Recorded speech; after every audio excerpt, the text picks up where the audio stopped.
Hi, my Glam-O-Mamas. I'm Amanda Griffin-Jacob, and today we are talking about hair loss. Now, I'm sure that all of us at one point in our lives have experienced hair loss of some sort. It might have been after we gave birth, after getting sick or contracting COVID-19, or even after a highly stressful situation. Or perhaps you just noticed as you were getting older, it was getting thinner and thinner. But one thing's for sure, it's not just about losing your hair. It also can mean losing your self-confidence and your self-esteem. So let's get to the root of the problem by consulting Svenson Trichologist Shai Aya-ay.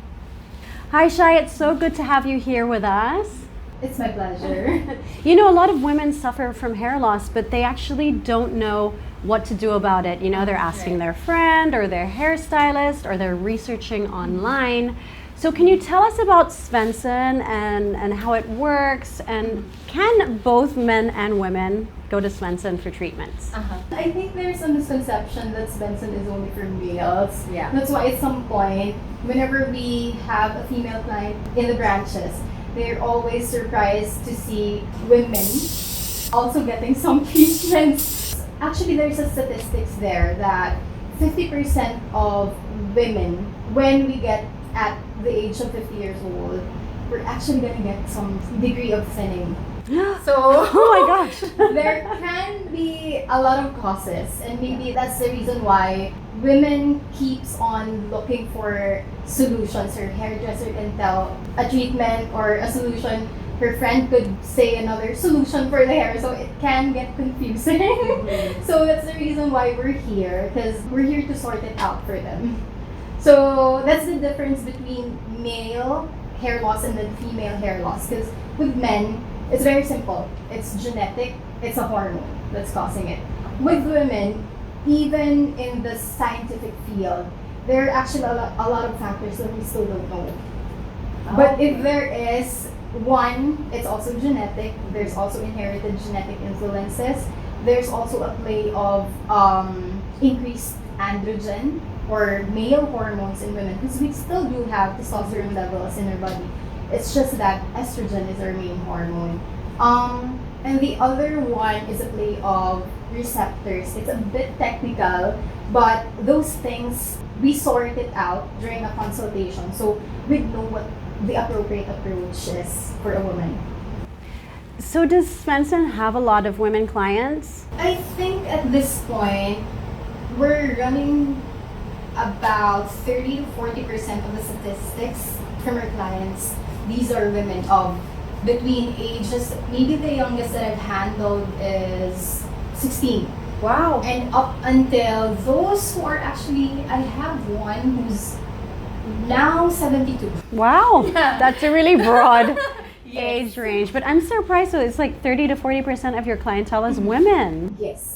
So do you think that there are a lot of women that are experiencing hair loss, but they're just ignoring it and thinking maybe it'll sort of remedy itself, and or praying that it will, and not getting the help that they need? I mean, I'm assuming it's better to get help earlier rather than later, right? Yeah, that's true. And actually that's a common thing. The difference also with men and women, those who suffering from hair loss, is it is more devastating emotionally for a woman to lose the hair. So there's that embarrassment, there's that stigma that you might be sick with something, or you might look old because you have less hair. And that's the reason why, I guess that's the huge barrier why a woman wouldn't like to share, even with hesitant to share with family that she's experiencing shedding.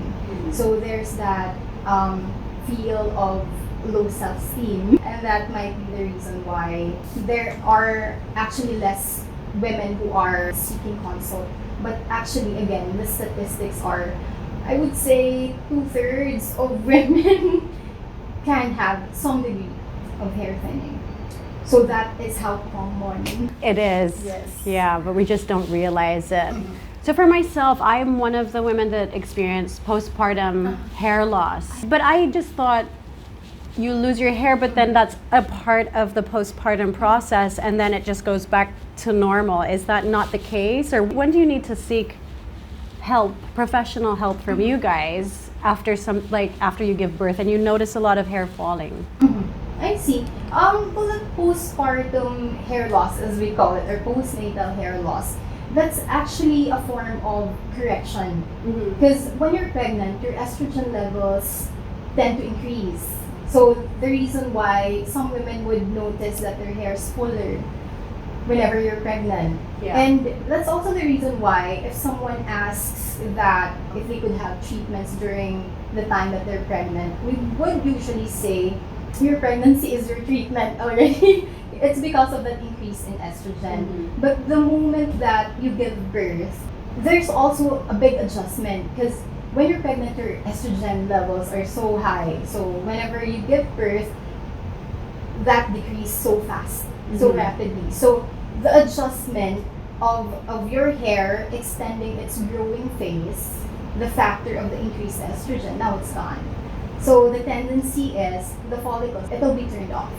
Okay. So all of a sudden, 2 to 3 months after the childbirth, then you begin to start noticing this shedding. It could be times 2, times 3 of the usual amount that you're getting. Yeah. Also, if it at some point it becomes to a more severe degree, the hair density could feel thinner. Yes. But luckily, for majority of the time, it's something that's temporary. It's a type of hair loss we call a stillation effluvium. So it's just a case where a good number of your hair follicles went to rest.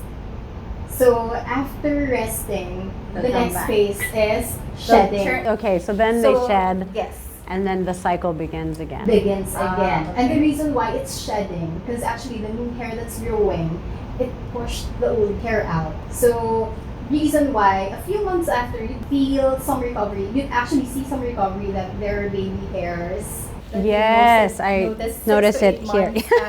Yeah. Yes, but for the most part, again, it's temporary. The moment it could be alarming is if it comes to it that it has been a year and you feel like my hair density isn't the same as before. So now I feel like my hair is thinner. When you tie it in a ponytail, it's not as thick anymore. Yeah. Or I'm seeing some widening of the central hair part, because those could be the first few signs. So those are the first few signs of hair loss that have been unmasked with this temporary hair loss or temporary hair shedding. So what treatments do you usually suggest for postpartum hair loss?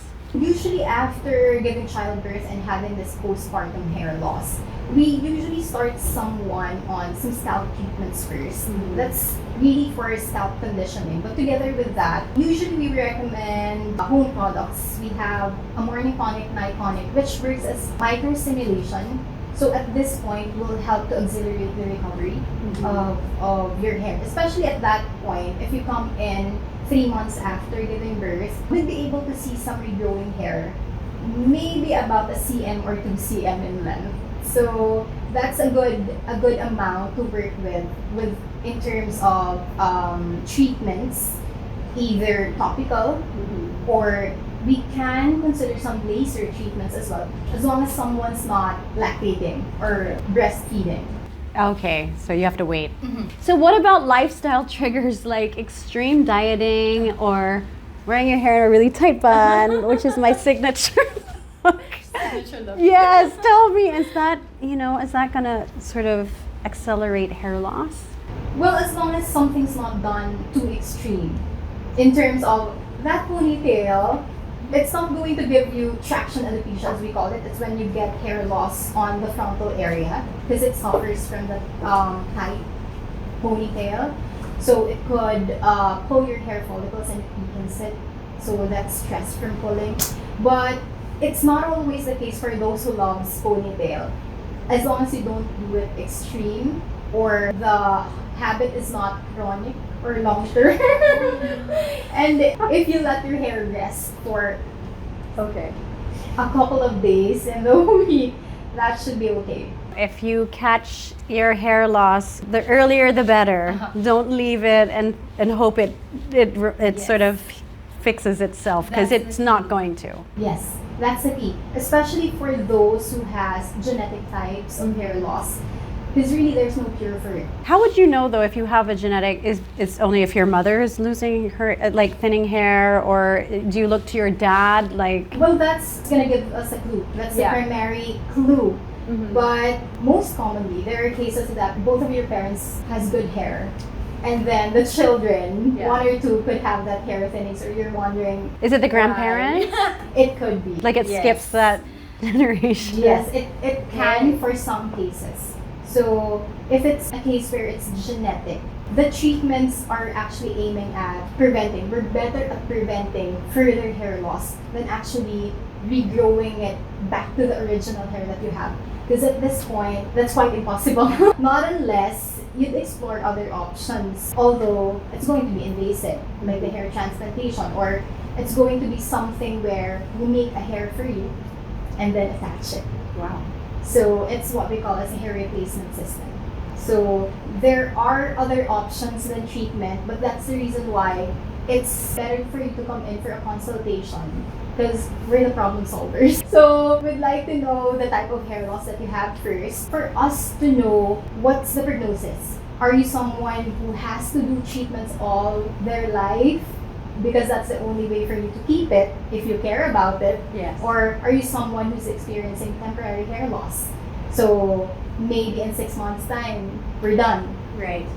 Or you're someone who has carrying type of hair loss, which is very rare, but that's an autoimmune type of hair loss where it's really permanent hair loss. So there is no chance, even hair transplantation, to address the hair loss or the area of concern. So the option they're left with is the hair replacement system. So we try and advise the clients which option is best for them, and also considering the budget that they could shell out as well. Wow. Okay. So it's just basically get in for that consultation with a professional. Don't Yes. do any guesswork on your own, or ask your Yes, friend or a as well. hairstylist. Okay. So, everyone has gotten COVID recently or is getting it, or, so it is a trigger for hair loss, Yes. right? And how does it do that? What is that, because of the stress, or how is COVID like giving us hair loss? This isn't actually the first time that this hair loss condition happened. If we go back to the Spanish flu, there's actually been a case of post-influenza hair loss. Oh, So it's the same. It's the Yeah. same experience. If we look back into medical journals, Mhm. it actually happened 1918 to 1919 Wow. Spanish flu. So it actually also happens even if it's not COVID. If you've had fever of above 39 degrees Celsius, you can have the similar hair shedding experience. So what happened there was, it was triggered. The hair loss was triggered by the COVID condition. So what happened there, it's similar with the postnatal hair loss. So it's just that it's a different trigger. So it's the same, it's serogen effluvium. The only reason or the cause this time is COVID. It turned off your hair follicles. Oh, understood. But for postnatal, the trigger was your estrogen levels that dropped Got it. instantly. So those are not the only two cases of conditions which can give you this massive shedding. Also rapid weight loss or extreme dieting. Yes. Stress, high stress could also be a major reason why you're gonna have that shedding episode. But it's not only stressed by day-to-day stress. There are actually 5Ds. So that's death in the family, death or utang in Tagalog, divorce. So someone who's really having that high stress episode. But I think it's not only divorce. It's also when someone's just married. So the big adjustments as Right. well. Diagnosis of a severe illness or dismissal from work. So those are the 5 things that's considered really high stress levels. And it could also give you a similar type of shedding, massive shedding. So going back to the COVID and hair loss. What are the treatments for that? Well, we just treat it the same as As a those with postnatal. natal. 'Cause Okay. they're under one umbrella of telogen effluvium. So we treat it the same, start them on some scalp treatments and then some stimulatory treatments if needed. But sometimes it unmasks a genetic type of hair loss. So we'd like to put them on enzyme blockers or hormone blockers, which helps those with genetic types of hair loss.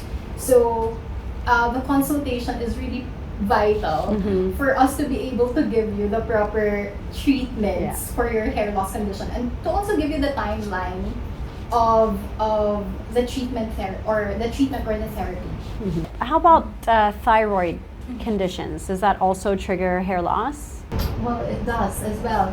The complex thing with a woman, the slightest imbalance in her body, that manifests in her hair.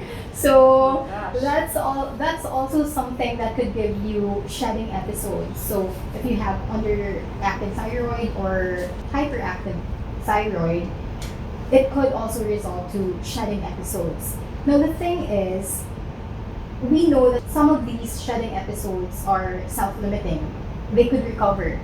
Definitely in a year's time or so, you get that hair back. But with thyroid issues, either it's underactive or hyperactive, you want to make sure that it's treated. Because that shedding can continue and could result in more hair thinning if it's not corrected. But the moment that it is, we'd have a better result in terms of treatment. We have a better chance at getting your hair back with treatment. There's a lot us women have to look out for at various stages of our lives. It is a long list. Okay. Which brings me to our next question. What about menopausal hair thinning? I didn't even know that was, on the table. But that's the next, right? So that happens to women. Well, menopausal hair thinning happens. It's again because of, as we age, the amount of estrogens that we have is it's also dropping. depleting. Okay. It's known that estrogen, or our main hormone, it's a form of protection for our hair. So also when we age, you notice that the hair becomes dry, dull, or very prone to breakage, or definitely that hair thinning will come. Because even if you don't have a genetic influence for hair thinning, everyone has good hair in the family. At some point, that aging process, once a woman turns 40, the amount of our hair, it really decreases naturally. Okay. Even if we don't fall under all those other causes for women. That's a natural thing. And now this event where your estrogen levels depletes, so it adds up to it. But again, this is something that we'd like to put you on some anti-aging treatments that could help, or some of the stimulatory treatments as well can help us extend the life cycle of your hair. So you keep it for a longer period of time. Okay, well, thank you so much, Shai. I mean, there's a lot of information that I had no idea about, I guess because I never really thought about hair loss. I thought, like most women, after you have a baby, it's just something that happens, but then it's fine, but in some cases it's not. So I guess it's really eye-opening just to know that we should just be aware and observant of our hair, and just make sure that those sort of warning signs are not there, and not wear my hair in such a tight bun all the time. Do you have any other advice for our viewers that you can share? Well, proper hair care, that should help as well. Apart from doing treatments, proper nutrition would also. There's actually a recent study where an hour of aerobic exercise daily could actually also help regrow our hair or maintain our hair. Phew. It boils down to proper nutrition and healthy living. So there are things you can do. Just Yes. try and lead a healthy lifestyle. And for the first signs of hair thinning, even if you're not too sure, just come in for a consultation. We'd love to see you. We'd love to give you the proper advice as well. Thank you so much. It's always my pleasure. Speaking of stress-induced hair loss, we have joining us today one of Svenson's clients, the lovely Juana Manahan-Yupangco. Hi Juana, it's nice to have you here to talk about women's hair loss. So you had your initial consultation with Svenson. How did you hear about them? So my hair started falling really badly around September 2020, and another Svenson ambassador, Franco Laurel, who's a good friend of mine, told me about them because at that time his mom was in the hospital with COVID, and his hair like had started falling. Then I started seeing him like post about it, so I messaged him. I go, oh my gosh, my hair is falling because my dad was in the hospital, and that's a really like 2020 was really, really stressful. So after my dad came out of the hospital and got better, I noticed my hair started falling out in clumps. I've been seeing Franco's posts on Instagram about like Svensson. So I was like, do you think they do girls or is it just for guys? How does that work? And then I remembered a mutual friend of ours, Amanda, told me about Svenson and that she had tried it after she had given birth. And she said that it really worked. So I thought it might be worth asking about. Wow, okay, so did you try any before you went to Svenson? Were you trying to sort of remedy it by yourself, like at home with different things? Yeah, I would see these ads. I swear the phone listens to you because I complain about my It hair does. falling. It does, right? And then I'd see these like ads pop up, like losing your hair or make your hair stronger and thicker. I'd be like, yes, please. And, I'd click on it, I'd buy it. I bought maybe two or three different systems and it just made my head itch. I even bought one of those helmets that has light. Like I tried like a roller, like I tried all these gadgets and nothing really worked. So I started seeing Franco's post about Svenson and I said, you know what? I might as well try. So yeah, I did try a lot of things. Big brand name shampoos. And I spent a lot of money and got like dandruff. Oh my God. Okay, so Svenson came in, and so what type of treatments do you do for your hair loss? Initially, they started me off with the cleansing regimen. So that's a little blue liquid, a spray, and it sort of declogs the scalp. So before I went to Svenson, one of the things I told the trichologist was that for pretty much most of my life, like I have like oily scalp and like I have to wash it every day. I'm not one of those types that, I wash my hair once a week. No, like my hair is gross and matty after one day. And that's not even with any exercise, it's just being normal. But I started using the cleanser and the corrective vials and the shampoo that's specifically for like scalp itching and like oily hair problems. And now is the only time my whole life I have to say I can go with like 4 days of not washing my hair and it looks good. Like I don't look like a wet rat because of all the oil. So it's really only the Svenson shampoo and the corrective serums that really help. After about a month, they added a couple of things. The one that stimulates your hair growth, it's called Accelerate. So it's another vial that they added, and then they added Rivage, which is like this big contraption that you sit under for 20 minutes and it stimulates hair growth. And that really worked for me. So it sounds painful. That thing, is it No, painful? No? not at all. It's really relaxing. Like I missed going to the parlor throughout like the pandemic. I haven't gone to the parlor. So like Svenson was my me time, my parlor time. It's super safe in the centers. Really, really, it's clean. Like it smells so clean, it feels clean. So I never felt scared to go. And yeah, so you get like a scalp massage, and like sometimes the one applying it is like extra nice that day. She'll give you a little shoulder massage. So that's like my me time, my parlor time is when I go to the center, and it doesn't hurt at all. It's just a bit loud, but that's it. Wow, it's like yeah, it's like pampering yourself and getting your hair sort of to come Yeah, back and and and regrow. it really works. I started going around September last year, and then it started coming back. Not last year, 2 years ago, September 2020. And by Christmas, I had like all of this baby hair, my hair stopped falling. So about 3 months of just like regular treatment, my hair got thicker. At that time, I was doing a lot of like publicity for my cookbook. I had like a weekly show on Kumu. So I would see my hair being really flat and thin. And then the hair guys would come and fix my hair. They'd be like, Mom, let's put makeup here because you're losing hair. Or they'd put extensions because my hair was so thin. After about 3 months, even they noticed it was back and it was full up here and full up here. Oh, well, that's amazing, especially for our moms who are watching who, I experienced hair fall from after giving birth, like lots of hair falling. And I know a lot of moms go through that. But I heard that you had COVID, I'm sorry about that, recently. Did that trigger more hair fall? Yeah, so I had amazing hair for almost like a good year. I had really great hair. It was coming back. In fact, I was always like fixing it because it was so much hair had come back. And then over New Year's, I got COVID. So it was me and my daughter isolated in my bedroom.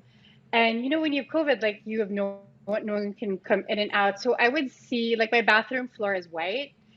I'd see just like clumps of hair. So I Googled it and I messaged the people at Svenson. I said, I have COVID.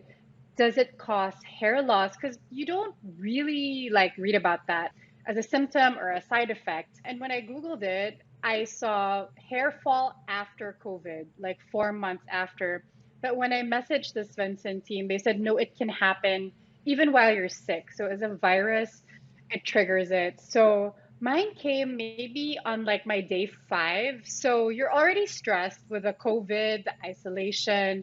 And then there's like this hair all over the floor, and you have to clean it up yourself because there's no one who can come in. So I'd be there like putting it in a pile. Or actually, Kai, or another friend of ours, lent me her robot vacuum cleaner, which I would make run around my room just so like it would feel clean. I would trap it in the bathroom so that it would scoop up all my hair because my daughter would go in the bathroom. She's like, Mom, there's so much hair on the floor. What is it? I'm like, it's my hair. And it was bad. Like it made me even more sad, like during COVID. And I could feel it. Like now I'm back at the center, back for my treatments, regular treatments. Okay. Do you think there is a stigma amongst women about hair loss? Like, I don't really hear women talking about hair loss. Do you think that's because it's associated with aging and no one wants to sort of feel like they're getting older? Yeah, definitely. There's a stigma. I think for moms, for women, I actually think I don't know, but maybe this is how I felt. But like when my hair started falling, it was like, oh my gosh, you're not taking care of yourself. You're not eating well. People started questioning my diet since, I'm plant-based. They're like, it's because you don't eat meat. I'm like, what? No, it can't be, right? So like it starts making you question yourself as a woman, like, oh my gosh, like we want to be perfect for everybody, for our families, for our husbands, for our kids, and we come last. Like we're really like you eat the leftovers or you wait till the kids are done eating and then you eat like whatever's there so you don't waste. But I think the stigma attached to that is like there's a lot of stuff now about, taking care of yourself, putting yourself first. And then when you start seeing your hair falling, oh my gosh, I'm falling apart because it is your crowning glory. So it's like, oh my gosh, what's happening to me? I'm not caring for myself. And that's embarrassing to admit to yourself. I think women hold themselves at such a high standard. And when you see yourself literally like unraveling, maybe the stigma is even like with yourself. Like you don't want to admit it, you don't want to ask for help, or you don't want to say, oh my gosh, I haven't been sleeping, I haven't been eating, I don't take my vitamins. And maybe that's where it is, or maybe I can't handle the stress of being all of this, and so my hair is falling. Like I almost didn't want to say anything about it because that's automatically what I felt. Like, oh my gosh, people are gonna think that I'm not taking care of myself. But sometimes it's just something beyond our control, and we need to accept that. Like it's all these like external factors, external stress. And I think just women just maybe have to admit like we need help sometimes. Well, it's great that you're very sort of honest about what's happening, and I think a lot of women out there would really appreciate that and resonate with them, and destigmatize sort of hair loss for women, which is amazing. Do you have girlfriends that ask you about hair loss and advice on what to do? Yeah, so when I started posting in my Insta about like my Svenson treatment, and I would like take videos of like my little baby hairs growing, so many people, good friends, close friends, friends that aren't so close, people I haven't heard from for a long time, started messaging me like, "Hey, does it work? Because my hair is falling." So they think about it, like women are concerned about it. It's just maybe they didn't know what to do about it, or they weren't sure if it worked. And I guess seeing somebody familiar, or like, they saw a friend who was doing it, and who tried it, that prompted them to come out. So many good friends of mine, like, oh my gosh, my hair's been falling. It hasn't been the same since I had my baby. So it's definitely there. It's just not spoken about, I think, as much as men's hair fall. Yeah, as so many things with pertaining to us women, right? We sort of, as you said, are trying to hold that bar so high, and we're often our own harshest critics. But I love that you have friends asking you, because they're like, oh, there's my friend being vocal and doing something about it, and it's okay. It's nothing to be ashamed of when you lose your hair. Yeah, and it's nothing to be ashamed of, and it's not painful, and it's something that you can do very easily at home as well. So there was a time when there were harder lockdowns here. I actually took home my kits and I do it myself. So again, it's about like carving out that little that time for yourself, even if it means locking yourself in the bathroom away from your kids for like a good 20 minutes, you know, and giving yourself I tried to remember how they would do it at the center for me. Yeah, and that's just taking like that time to do it for yourself. And it's very sustainable. And the stuff of Svensson, if I'm not mistaken, there are no like really harsh chemicals. It's all pretty natural stuff. So I'm not really scared to use it. Like I let my daughter try the shampoo and she takes it from my bathroom and it's fine. Yeah, it's pretty natural, right? So, Yeah. what advice would you give to the mamas and women watching you right now if they're going through this, experiencing hair loss? First thing the Svensson team told me is don't stress about it. But of course, like you stress because I'm like, I pull my hair out of a ponytail and there's hair. Of course, you're stressed. So, but they're right. Really try not to stress about it. Number one, don't think so hard about it. Number two, is don't be afraid to ask for help. So the consultations at Svensson are free. And it's really cool because they take this little camera and they put it on your head and they'll show you if you have hair that's coming out, if you have follicles with two or more hairs coming out. And even just like doing that, you'll hear that you have hope from the trichologist. Like she'll tell you, no, you're just in a shedding phase now, or something stressful has happened to you. So when you have stress, automatically goes into a shedding phase. So ask for help. Consults in Svenson are free, and then they'll recommend the course of treatment for you. So the course of treatment ranges anywhere from, like the serums they put in your hair. They have more, slightly more invasive things, and I'm sure there's all this other stuff. And at the end of the day, it's really worth it. At least it was for me because I think as we age, like when I was younger, hair fall was not an issue, but I think like as you age, we're already like in the middle the middle age, but it starts to become something that you become insecure about. So I think the best way to tackle that is head on. get your advice, plan a course of action. As with anything, as moms do, we like to have a plan, and Svenson has a plan for you and your hair fall and how to stop that. Well, thank you so much, Juana. I've enjoyed talking to you, and I'm really appreciative that you are shedding light and destigmatizing. And not shedding hair anymore, just shedding light. Not shedding hair. Thanks so much, babe. Bye. Thanks, Amanda. Bye. Thank you to all my Glam-O-Mamas out there for watching today's episode on hair loss, and I hope that we have provided you with a lot of valuable information and destigmatized hair loss in women. So if you see anything with your hair, go and get a consultation. It's free, and you want to be proactive about catching it early. Thanks for watching. See you next time.